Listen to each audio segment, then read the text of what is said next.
नवरात्रि क्यों मनाई जाती है। और नवरात्रि का वैसे देखा जाए तो नवरात्रि 2 बार वर्ष में मनाई जाती है। 2 बार ही क्यों मनाई जाती है? जीवन निर्माण के समय जब आत्मा ये देव योनि उस परमात्मा की याद में लीन हो जाती है और लीन होके वो सात्विक गुणों का उदाहरण करते, सात्विक समाज, सात्विक लोगों का निर्माण करते हैं। इसलिए जो है नौ दुर्गा में का वर्णन बताएगा। तो वास्तविक एक बात समझिए कि नौ दुर्गा में सबसे श्रेष्ठ दुर्गा को दर्शाया गया कि दुर्गा द्वारा 9 देवियों की रचना हुई। माना परमात्मा जो निराकार ज्योति है वो जो है सर्वप्रथम व्यवस्थाओं का निर्माण किस किस तरीके से करते हैं, उनको संसार को बदलने के कैसे कैसे मार्ग तय करने पड़ते हैं। तो दुर्गा ने कभी जन्म नहीं लिया, दुर्गा एक आदि शक्ति है। समय आने पर उसने किसी न किसी का माध्यम लेके संसार का निर्माण किया।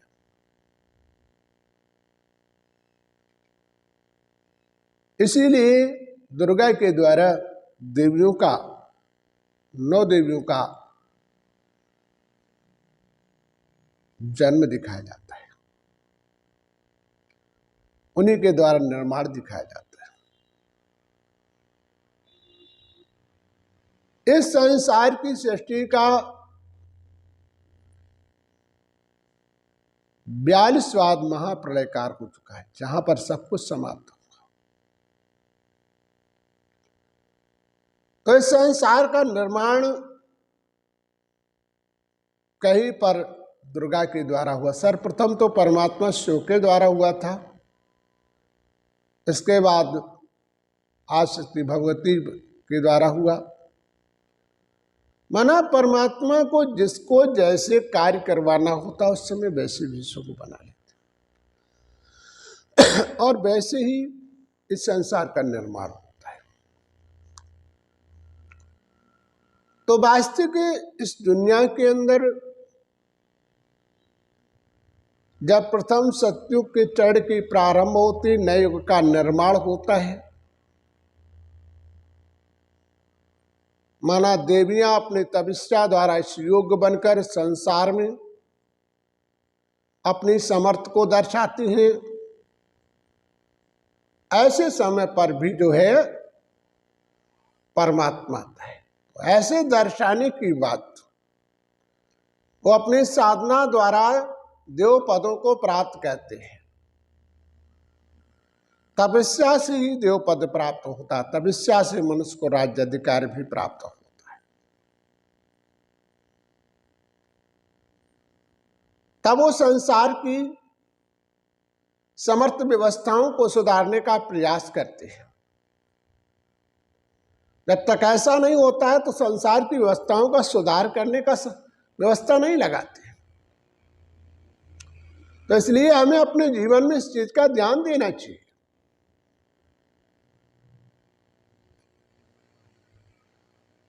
माना 9 रत्न जो श्रेष्ठ आत्मा होती उन्हें नवरात्रि के रूप में, 9 रत्नों के रूप में दिखाया जाता है। एक बात और समझने वाली हमारे भाई बहनों के विचार में आता है, नारी आत्मा एक स्त्रीलिंग और परमात्मा एक पुरुषलिंग है। शरीर की व्यवस्था से अलग निकलने के बाद आत्मिक शब्द स्त्रीलिंग है, परमात्मिक शब्द पुरुषलिंग है। कर्म के अनुसार से मनुष्य को स्त्री और पुरुष में भी परिवर्तित कभी कभी हो जाया करते हैं, जैसे कर्म करते हैं। और कर्म के अनुसार से ही मनुष्य को अपने जीवन में दुखों का भी भोग करना पड़ता है। आपने दुर्गा पुराण में भी देखा होगा कि देवियों को भी बड़ी परेशानियां संसार में झेलनी पड़ी, राक्षसों के साथ युद्ध भी करना पड़ा और न पराजय का मुख भी दिखाया। एक बड़े भ्रम की बात है कि जिन्हें हम भगवान और देवियों का आश्रय देते हैं उन्हें भी कष्ट इस पृथ्वी पर आकर उठाना पड़ा और उन्होंने भी इस कष्ट उठा के कष्ट का निवारण किया। तभी लोगों ने और समाज ने उनके सामने सर झुकाना शुरू किया। यदि उन्होंने ऐसा न किया होता तो आज उनके उत्सव कोई नहीं मनाता, उनके सामने कोई झुकता नहीं। लेकिन झुकता क्यों है कि कुछ पाने के लिए मैं चला जाऊं तो मुझे कुछ ना कुछ दे देंगी देवी महारानी, अपनी तपस्या का कुछ ना कुछ भाग दे देंगी, कुछ न समस्या से हमारे दुख को निवारण करने।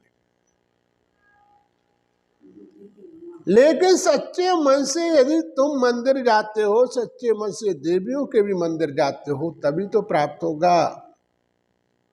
तुम तो प्रसाद फेंक के चढ़ा देते हो, तुम तो मेला का प्रदर्शन करते हो, मेला की तरीके से उत्सव मनाने जाते हो। अंतर की भावना बदल ही नहीं रही।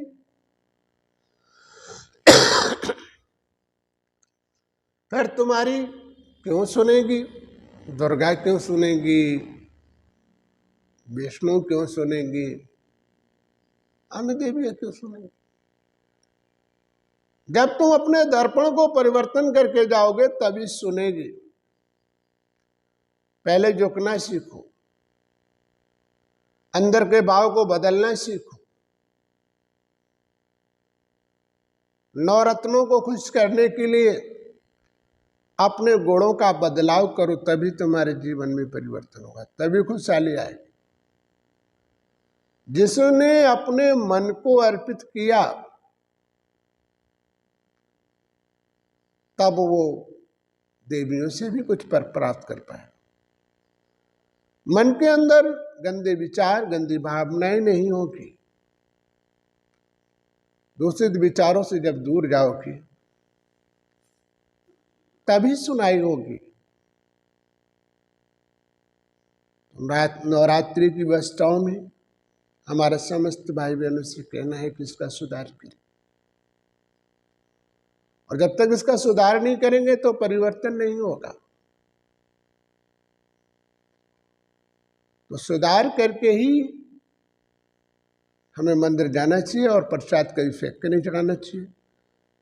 और जब मंदिर जाते समय हमें भावनाएं किसी और के प्रति नहीं होनी चाहिए, दूषित विचार नहीं होने चाहिए,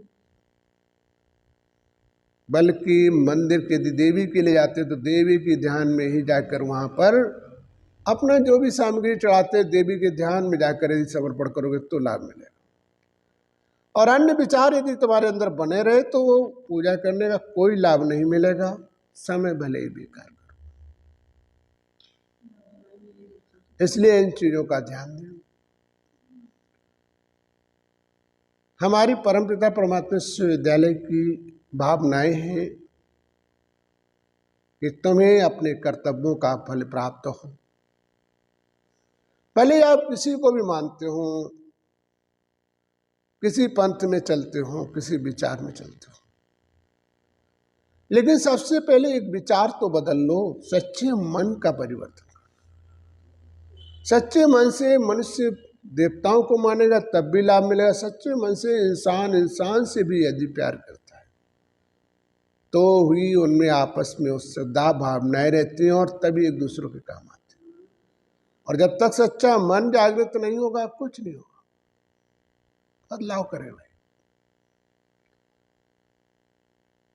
तभी जीवन का उद्धार होगा।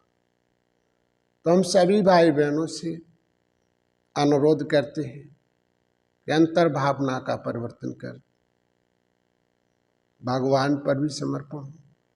अंतर भावना का परिवर्तन कर माँ दुर्गा, सरस्वती, पार्वती, समस्त देवियों पर भी जाएं तो समर्पण भाव से जाएं, जिससे तुम्हारे जीवन के दुख दूर हो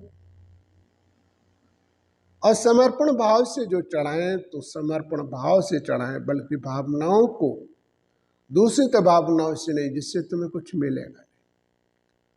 और कभी प्रसाद फेंक के न चढ़ाएं, हाथ में धर दे या कोई बर्तन, दोना, कागज, किसी में भी रख दे। सच्चे मन से आपने चढ़ाया तो आपकी कामनाओं का लाभ होगा, आपको शारीरिक व्यवस्थाओं में लाभ होगा, आप अपनी परेशानियों से दूर होगे। यदि ऐसा नहीं करोगे तो नहीं होगा। तो इस बात का ध्यान रखें। हमारी शुभकामनाएं होगी सभी भाई बहनों की प्रति। आपकी नवरात्रि सुमंगलमयी हो। सभी शुभ भावनाओं के साथ अपने जीवन में आगे बढ़े, यही हमारा आदर्श होगा।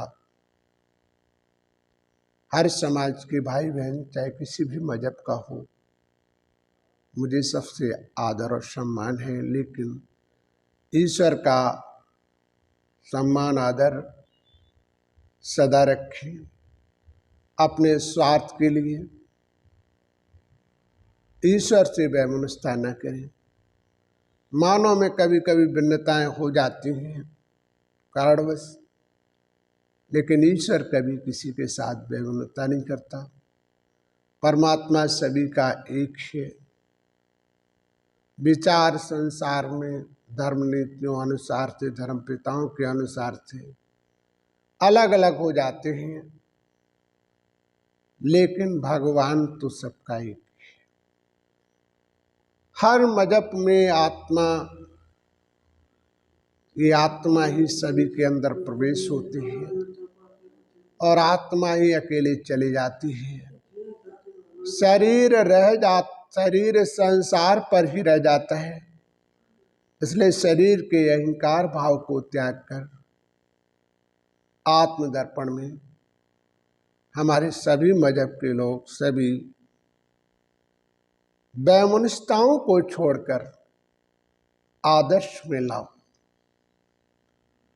मड़का बनो बल्कि कांटे न बनो।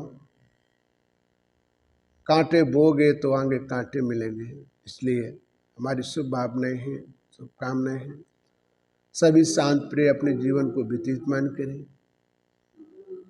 आपकी नवरात्रि मंगलमयी हो, मंगलमयी हो।